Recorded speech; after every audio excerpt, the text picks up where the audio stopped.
Je m'appelle Brice Salmoy, je suis le cofondateur de Baltic Club avec Mélanie Ouellet, qui est l'illustratrice, la directrice de création. Moi, je m'occupe plus de la partie administrative. Nous vendons nos produits dans à peu près 150 à 200 points de vente à travers le Canada, les États-Unis. On exporte sur tous les continents. Nous avons été approchés par Quartier Artisan pour discuter d'exportation notamment, puis plus globalement de notre expérience entrepreneuriale.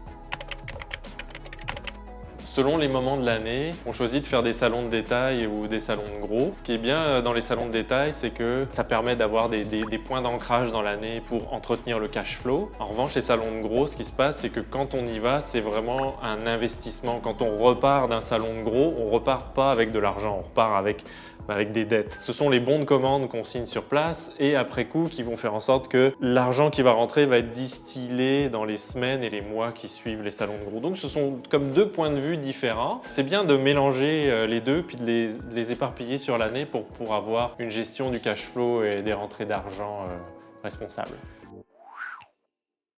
Au tout départ, on a regardé sur Facebook les salons qui existaient, les marchés locaux. C'est lors de ces premiers marchés locaux qu'on a rencontré des artisans avec qui on discutait en leur demandant lesquels faites-vous, lesquels sont profitables pour vous, lesquels nous déconseillez-vous, etc. On a tout noté, puis après on est allé en ligne, puis on a discuté avec... il y a souvent des communautés associées à ces marchés, à ces salons, et puis il y en a certains qui nous attiraient plus que d'autres pour différentes raisons. Alors on les a essayés, puis on s'est fait notre propre expérience. Il y en a qu'on continue 5 ans après à faire, puis d'autres qu'on a fait qu'une seule fois et qui étaient pourtant prometteurs, mais ça fait partie juste de notre démarche, de nos valeurs.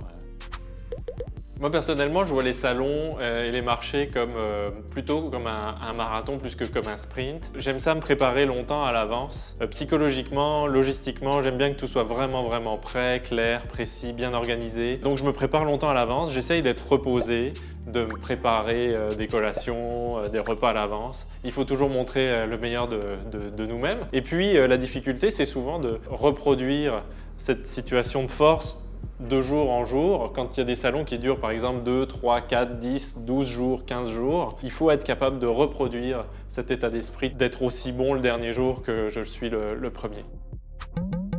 Pour vos communications, c'est important de dire que vous allez vous déplacer à un endroit là en taguant les lieux, en taguant vos revendeurs si vous en avez déjà sur place, en prenant rendez-vous avec ces revendeurs, pas en allant dans leur boutique, mais en leur demandant par exemple de venir à votre événement pour pouvoir voir vos produits, les nouveautés, discuter avec eux, les rencontrer en personne, leur offrir un petit quelque chose. Souvent ça crée des liens avec eux. Ça vous permet de construire une communauté localement dans les endroits où vous vous déplacez. Nous, on a une belle communauté à Ottawa, on a une belle communauté à Toronto, ainsi qu'à New York. À chaque fois qu'on y va, on voit souvent les mêmes personnes qui reviennent. On discute avec eux, ils n'achètent pas forcément, mais au moins il y a quelque chose qui se passe. Et puis on a trouvé grâce à eux de beaux ambassadeurs qui parlent de nous auprès de leurs amis, de leur famille, de leurs entreprises. Et ça nous a permis de décrocher des contrats corporatifs avec des entreprises ou avoir accès à des nouveaux revendeurs, rien qu'avec notre présence auprès de ces communautés localement. Souvent sur les salons de vente directe aux consommateurs, on rencontre des professionnels, on rencontre des journalistes, on rencontre des responsables, des influenceurs, des responsables politiques qui font le tour, des personnalités publiques aussi, qui parfois ont des coups de cœur pour ce que vous faites, qui ont envie d'en parler. Alors il y a comme des connexions qui se font entre le milieu professionnel et puis le milieu grand public. Il faut vraiment exploiter ça au maximum et c'est encore une fois dans la qualité du suivi que ça se fait. C'est beaucoup de temps, c'est beaucoup de logistique, de paperasse, d'administration, de rédaction, de marketing, mais ça vaut vraiment le coup. Nous, on a fait le test de prendre quelqu'un à temps plein pour faire ça. Au départ, on est obligé de tout faire soi-même, mais il ne faut pas avoir peur de consacrer du temps de qualité à entretenir les relations avec les gens que vous rencontrez sur les deux types de salons. Une des clés du succès, c'est vraiment de noter absolument tout ce qu'on fait, noter toutes les dépenses. L'idéal, c'est d'avoir un grand tableau qui passe en revue votre année. Nous, ce qu'on fait, c'est qu'on indique chaque dépense séparée, le prix d'un espace pour un salon, le prix de l'électricité, le prix des transports, etc., etc. Et puis en dessous, vous mettez tous les revenus qui sont associés à chaque événement, jour après jour. Les 2 premiers marchés qu'on a fait avec Baltic Club étaient absolument catastrophiques. On n'a absolument rien vendu, mais c'est la passion qui nous a conduit à continuer à essayer. C'est la réaction des gens aussi quand ils avaient les produits entre les mains. On a vu que ça provoquait quelque chose en eux. Si les salons ne marchent pas, c'est pas grave, c'est juste peut-être que c'est pas le bon pour vous.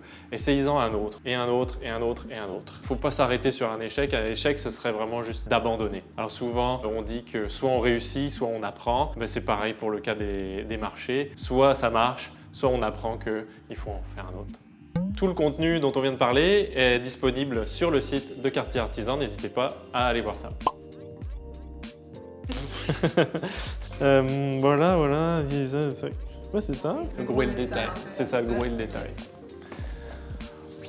Pour que l'année suivante, vous pouviez hop là. Voilà. C'est ça, et puis, bah non, c'est bon. Voilà.